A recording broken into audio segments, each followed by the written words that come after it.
Welcome to InkDependence.com. I'm Mike, and today we have Akkerman's number 3, which is Akkerman Blauw, Akkerman Blue, in other words. I've used up most of this sample. There's a little bit left in the bottom here. It's hard to see against my black backdrop, but nonetheless, I have used up most of the sample. And that's because I have it in 3 pens, and I've been using it for a bit. There's a little bit of a story there. We'll get to that as it goes. But this is Akkerman number 3, Akkerman Blauw right here, which is a bright kind of cheery blue.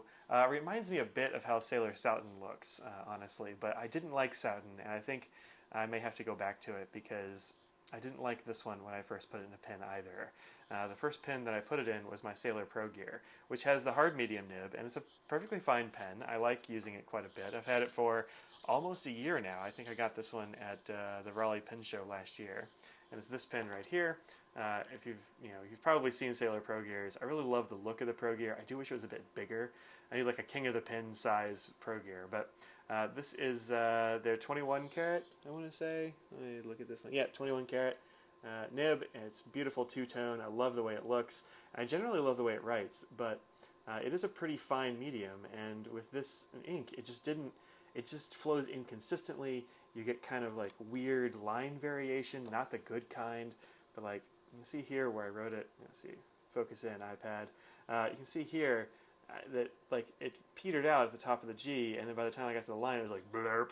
So, and it's been doing that the whole time. And I thought maybe the ink was just wonky, but I think it just does not like being in this pen. So sometimes you get a pen and an ink that just hate each other, and this one, for whatever reason, hates Akkerman number 3. So I said, that can't be right. The rest of these Akkerman inks have been good, and I need to put it in something else. So I put it in this pen, which is a True Writer Select. It's up here. Also a medium nib. In fact, all these are mediums, but that's what I have available at the moment. I need to do some pen cleaning.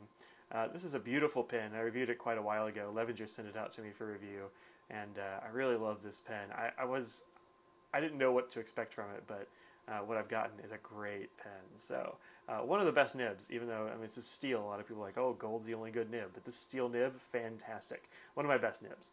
So I tried it in here, and then I sort of put it aside, and I got to like doing school stuff, and I forgot, and I picked it up again and went, huh, I wonder what ink I put in this sucker. And so I started writing with it, and I was like, oh, let's do a little scribble. I'm like, oh wait, I really like this ink. I wonder what it is. I thought it was Akkerman 3, but I hate Akkerman 3, so that can't be right. So I went, maybe we ought to do some chromatography. I'll show you how I tested that. But it turns out, yep, this is Akkerman number 3.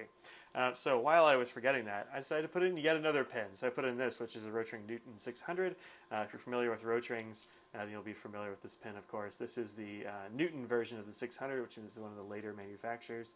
But great pen, good solid medium nib, and again, I really like the way this color looks, and I love the performance of this ink in this pen. However, I didn't get a squiggle with the Progear. Let's see what happens with the Progear.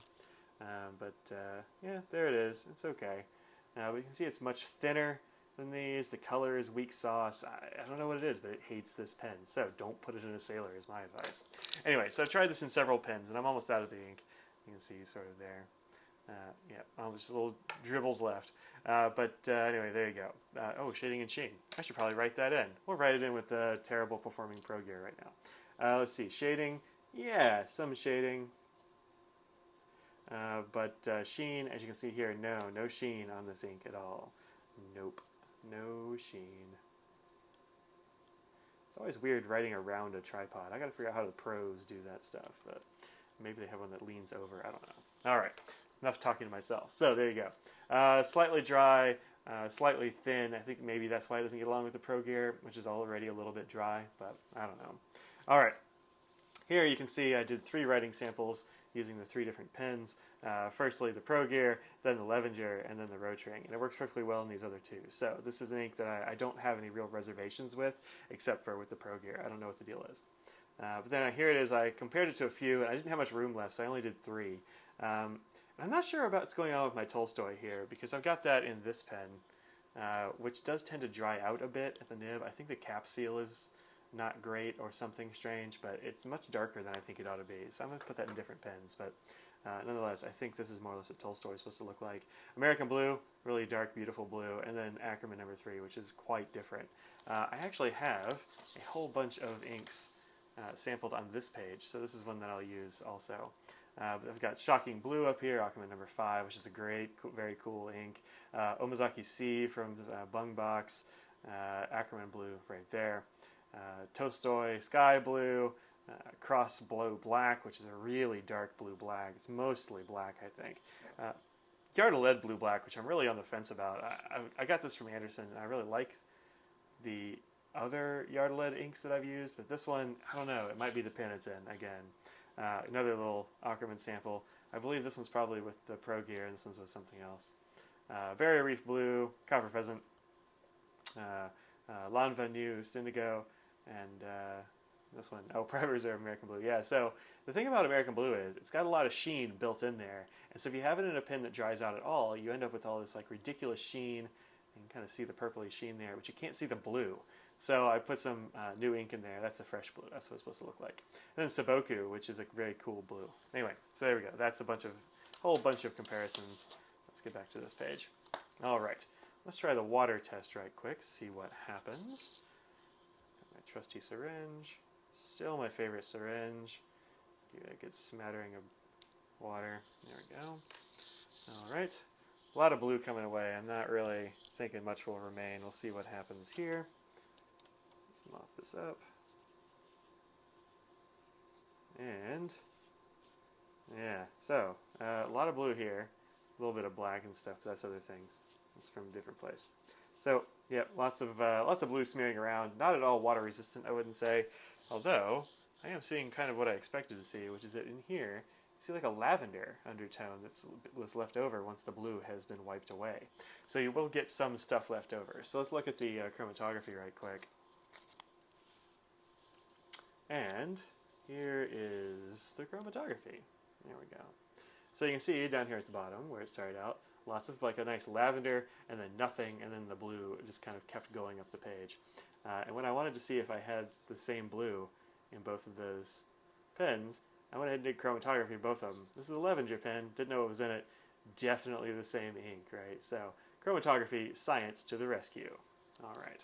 So this has been Akkerman number 3, which is Akkerman Blue. I got this sample from Anderson Pens. Thank you very much, Brian and Lisa, for sending this out to me for review. As always, of course, even though this is a sample that I got from the wonderful folks at Anderson Pens, all thoughts are mine. Your mileage may vary as far as ink goes and that sort of thing. But this is kind of what it looks like and kind of what it acts like. So there you go. You can find this in bottles now on the website. The links are much easier to find now. And also in samples, I will have links posted for samples. So check those out. Definitely one that you ought to try out, I think, if you're interested in getting into Akkerman inks. Not my favorite blue, perhaps. Maybe it's a little bit too bright or something. And it does kind of act oddly in this Sailor. But once I put in these 2 pens, man, I'm gonna write those out. They're gonna stay in there until I run out of ink because I really like it in those. So anyway, that's that. I'm Mike. This is Ink Dependence, and if you're wondering how to support the blog, go ahead and go to patreon.com/inkdependence to find out how you can help support the blog. It will let you set up a recurring donation of as much or as little as you like. I do it on a monthly basis, not a per review basis.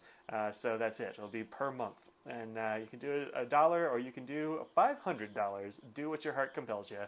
Thanks very much to my current patrons. I really appreciate y'all's help and support over the last, as long as you've been a patron, honestly. So thanks very much, Thomas, David, Jan, Sergey, Brad, Michelle, Paul, and Glenn, and all the other viewers, of course. And also thank you to my new patrons who I'm sure will be signing up and all that sort of thing. This helps me to go to pen shows and get new pen stuff and ink and pay for equipment and web space and all that kind of stuff that comes along with blogging. So I do appreciate any help that is thrown my way. All right, that's it. See you later. Peace out.